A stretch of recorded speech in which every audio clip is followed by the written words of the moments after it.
We're at Giants Ridge today with John Philander, our winter sports director. And John, we are in the midst of a huge snowstorm.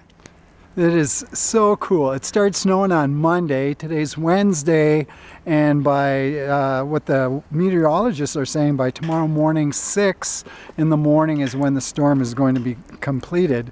Thus far, we've received 14 inches, and we're expecting another 4 to 6 overnight. So we may be close to 20 inches of snow on the ground by the time we're done.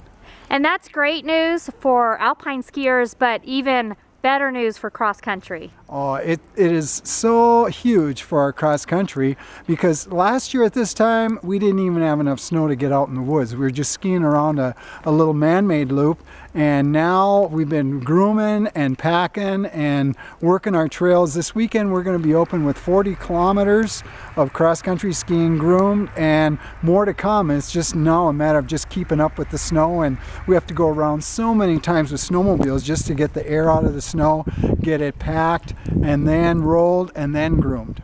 So anyone looking to get in some cross-country skiing, Giants Ridge is going to be the place. This weekend for sure. You might want to wear your woolies. It's going to be a little nippy here this weekend, but once you're in the woods, cross-country skiing is awesome when it's in the single digits. I classical ski all the time when it's below zero, for that matter. So this is the place to come this weekend.